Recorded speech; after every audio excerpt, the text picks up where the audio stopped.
Bienvenue à l'émission Auteur en quarantaine. Ici Suzy Champagne, complice de vos lectures. Écoutez, aujourd'hui, j'ai une femme de cœur à vous présenter, Chantal Tessier, auteure du livre La Quête et aussi fondatrice d'une jeune maison d'édition qui s'appelle Inspirantia. Donc, Chantal, merci d'être avec nous. Est-ce que tu peux nous parler brièvement de ton livre La Quête, s'il te plaît? Ben, en fait, c'est moi qui te remercie, Suzy, de m'avoir invitée à ton émission. Je suis vraiment très heureuse et très honorée que tu m'aies demandé de venir te parler de mon livre qui s'appelle La Quête. Mm-hmm. En fait, La Quête, c'est un récit littéraire que je qualifie parce que c'est quand même écrit de façon littéraire. C'est un récit où je raconte une tranche de ma vie, où en 2009, complètement épuisée, déconnectée de moi-même, j'ai quitté ma vie pour en recommencer une autre. Alors, j'ai tout quitté. J'ai quitté ma famille, ma maison, mon travail, mes amis, mon fonds de pension, mes meubles, ma ville, j'ai tout quitté. Wow. Et ouais, la fille était rendue comme au bout du rouleau. Et après, c'est ça. Après, je suis allée dans le désert, dans les déserts de l'Arizona pendant 42 jours. Et c'est là que je me suis rendu compte à quel point j'étais déconnectée de moi-même. Et c'est là qu'a commencé cette grande quête de mon soi, de mon vrai soi, qui a duré, mon Dieu, qui a duré 8 ans. Et donc, pendant 8 ans, j'ai rebâti ma vie à zéro, complètement à zéro. Et 8 ans plus tard, je suis retournée dans le même désert pour boucler la boucle. Et en regardant derrière moi tout le chemin que j'avais accompli. Alors, c'est un peu ça que raconte ce livre. Ça raconte cette tranche de vie-là de 8 ans, à partir du moment où je fais mon crash, que je m'en vais dans le désert et que je retourne dans le désert 8 ans plus tard. Alors, ça raconte toutes mes aventures incroyables et les rencontres bouleversantes que j'ai faites et les synchronismes. Comme on sait, la vie nous envoie toujours des messages. Alors, les messages de la vie que j'ai reçus et les synchronismes que j'ai vécus, alors c'est un peu ça que raconte ce livre, que j'ai sorti à l'automne 2019. Oui, justement, tu viens de percer le marché européen, je pense. C'est tout nouveau, ça. Oui, en fait, à l'automne 2019, le livre a sorti ici au Québec. Grâce à mon distributeur numérique et mon distributeur papier. Et au printemps, au mois de mars, février-mars, mon livre a sorti aussi en Europe grâce à un distributeur européen. Alors je suis très heureuse de ça. Je suis très contente. Le milieu de l'édition n'est pas nécessairement un milieu, de toute façon. Est-ce qu'il y a vraiment un milieu facile? Pas vraiment. Je pense que non, mais je peux confirmer. Oui, c'est ça. Tous les milieux sont lots de difficultés et de moments merveilleux. Mais je pense que les milieux de l'édition, je pense que c'est un milieu aussi particulier. Alors, je suis vraiment privilégiée de la vie là, d'avoir eu ces distributeurs-là qui m'ont fait confiance. Et maintenant, ben, c'est ça que je fais de ma vie. En fait, j'écris. Et j'ai ma propre maison d'édition qui ne publie que mes livres à moi, en fait. Donc, je ne crois pas publier d'autres livres de d'autres auteurs dans un avenir rapproché. Je ne penserais pas non plus que je vais le faire un jour, mais qui sait, on peut pas dire jamais. Là. Mais pour le moment, en fait, je publie mes propres livres à moi avec ma propre maison d'édition. Donc, je suis autonome, libre et heureuse parce que c'est ce que je fais de ma vie maintenant. C'est juste ça que je fais. Alors, je fais ce que j'aime le mieux, le plus faire au monde. Est-ce que pour toi, écrire un livre, c'était un rêve qui était dans ta checklist de vie ou bien est-ce que c'est venu naturellement avec l'expérience que tu as vécue dans le désert que tu t'es dit, je dois absolument écrire ce livre-là? Ben, en fait, c'est un peu des deux. Je vous dirais que moi, j'ai fait un bac en communication. J'ai toujours été bonne en français. Quand on est jeune au primaire, ça se divise en deux. Soit qu'on est bon dans les maths et dans les sciences, soit qu'on est bon dans le français et dans les arts. Moi, j'étais bonne dans les arts et dans le français. Alors, j'ai toujours été bonne en français. J'ai fait un bac en communication.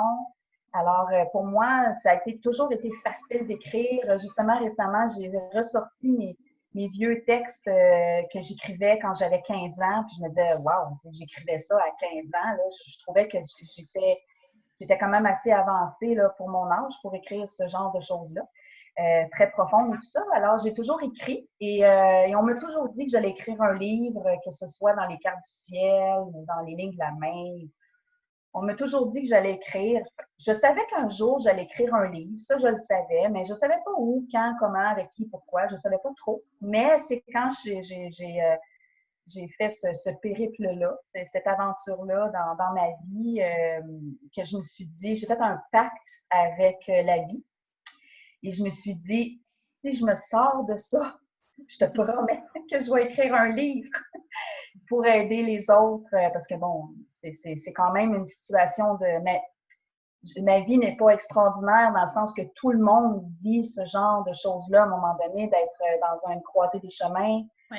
dans une sorte de quête. Pourquoi suis-je là? Qu'est-ce que je vais faire? Je m'en vais où? Je suis faite pourquoi? J'aime quoi? Alors, je ne suis pas immunisée de ça. Je pense que donc c'est un récit qui peut vraiment toucher beaucoup de personnes parce qu'à un moment donné ou un autre de notre vie, on est toujours dans une quête de quelque chose. Alors, c'est ça. Alors, je me suis dit, si je me sors de ça, je vais écrire un livre. Je te promets que je vais écrire un livre. Alors, j'ai écrit le livre et là, j'ai pogné et là, maintenant, après, j'ai eu la piqûre. Donc, là, j'ai décidé de faire ça de ma vie. Donc, là, j'ai plusieurs livres. J'en ai un autre qui va sortir cet automne. Et j'ai le projet d'écrire 1 ou 2 livres par année. Alors là, maintenant, c'est ce que je veux faire de ma vie. Mais je n'aurais pas cru ça possible il y a quelques années. Là. Il y a quelques années, jamais dans ma tête, je m'étais dit un jour, je vais devenir une écrivaine. Je savais que j'allais écrire un livre, mais c'était pas un objectif de vie comme plusieurs. Alors, c'est un peu un mélange des deux. Et maintenant que j'ai pogné la piqûre, alors maintenant, c'est ce que j'ai décidé de faire de ma vie. Ton parcours, il est vraiment super inspirant.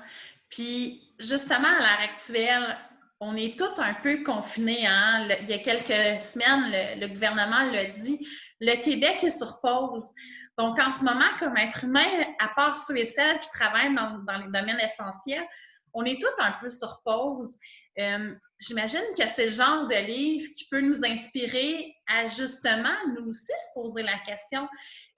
On est à la croisée des chemins, qu'est-ce qu'on fait à partir de maintenant avec notre nouvelle réalité? Si tu avais un conseil à donner à une personne qui s'apprête à lire ton livre, justement, dans cette période de confinement-là, pour être capable d'aller un peu plus loin et de s'en sortir, ce serait lequel?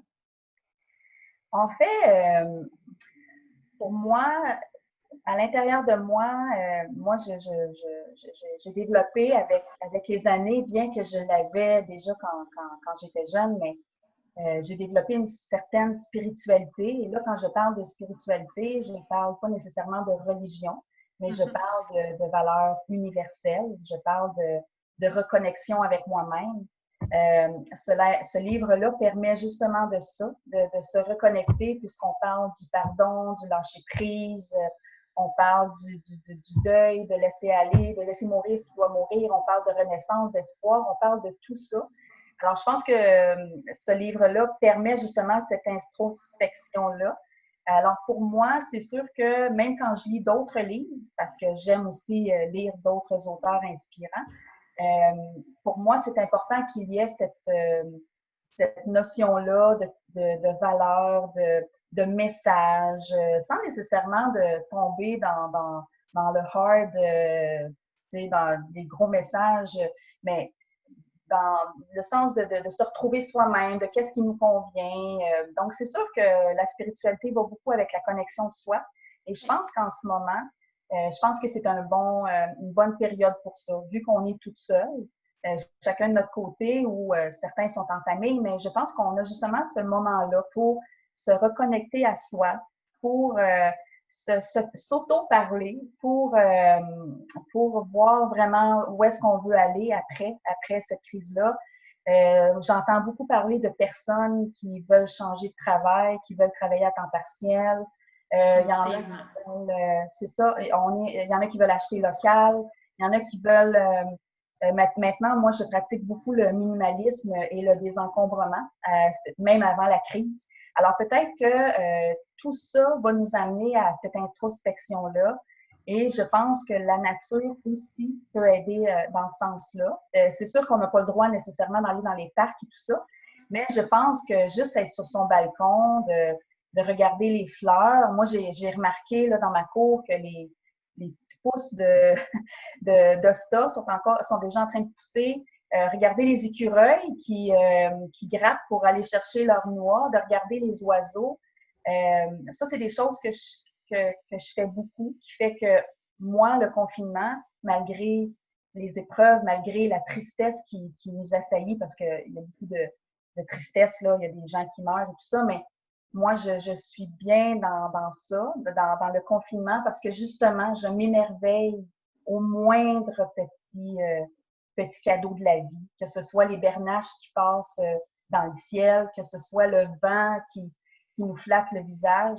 Alors, je pense que de prendre conscience de tous ces petits moments-là nous remplit de joie et qui fait que ça peut nous aider à passer au travers les moments difficiles que la Terre vit, que le monde vit en ce moment. Je suis tout à fait d'accord avec toi. Tout ce qui Je est pense la que simplicité. Oui, tout ce qui est la simplicité, le retour à l'essentiel, le retour à regarder ces petits animaux-là qui sont près de nous, faire un câlin à notre arbre qui est derrière notre cour. C'est tous des petits trucs qui peuvent nous aider. La terre, jouer dans la terre, mettre ses mains dans la terre. C'est frais, c'est bon, ça glisse entre les doigts, c'est vraiment une énergie, les arbres, les feuilles. En tout cas, moi, je m'émerveille beaucoup avec la nature et avec la spiritualité. Donc, c'est ma façon à moi et lire des bons livres, ça c'est sûr. Et lisez bleu, lisez québécois, si c'est possible. Oui, justement, j'ai vu que c'est toi qui me partageais ce groupe-là. C'est-tu un groupe que tu as fondé? C'est un groupe que tu as découvert sur Internet, Lisez Bleu? Oui, c'est un groupe que j'ai découvert sur Internet. Moi, je ne fonde plus rien. J'ai fondé beaucoup de choses dans ma vie. Mais maintenant que je vis dans un désencombrement mental, une décharge mentale, une liberté mentale, moi, je ne fonde plus rien. C'est un groupe que j'ai vu sur Facebook, Lisez Bleu. Et ça va aussi avec le panier bleu, tout ça, les achats locaux. Encourager nos écrivains locaux, des écrivains québécois. Il y a plein de super bons livres québécois. Et là, je ne parle pas juste des écrivains populaires. Allez voir du côté des auto-édités, allez voir du côté des éditeurs à compte d'auteur. Les écrivains auto-édités, vous allez voir qu'il y a du merveilleux talent et que ça vaut la peine de s'y pencher et de lire. Je suis tout à fait d'accord avec toi. Puis, c'est ça. Et juste avant de terminer, évidemment, beaucoup de librairies sont fermées en ce moment. Tu as la version numérique, donc tu es sur Amazon, sur la majorité des plateformes numériques au monde. Si quelqu'un aimerait avoir une version papier, est-ce que tu as un site web? Oui, inspirantia.com. Ça, c'est ma boutique à moi. C'est ma boutique personnelle de ma maison d'édition. Alors, inspirantia.com. Vous pouvez avoir la version numérique et papier. Mais comme au niveau numérique, comme toi aussi, comme tous tes livres se retrouvent sur toutes les plateformes du monde au niveau numérique. Et je crois aussi qu'au niveau de la France, même je crois que si on va sur le site Archambault, le site Internet de Archambault, on peut aussi le recevoir en copie papier. Je pense que les librairies peuvent aussi nous l'envoyer. Alors, Archambault et Renaud-Bré, je le sais, et il y a certaines librairies des libraires.ca aussi. Oui, c'est ça, leslibraires.ca. Et si vous allez du côté de la France, si vous habitez en France, aussi, on peut se le procurer en version papier. Alors, vous n'avez pas d'excuses. C'est parfait. Merci beaucoup, Chantal. Ce fut un pur bonheur de t'écouter comme d'habitude et j'espère que vous en avez trouvé de la valeur ajoutée. Alors, on se retrouve la semaine prochaine avec d'autres entrevues. Merci, Chantal. Merci, Merci. Bye, tout le monde. Bye. Bye.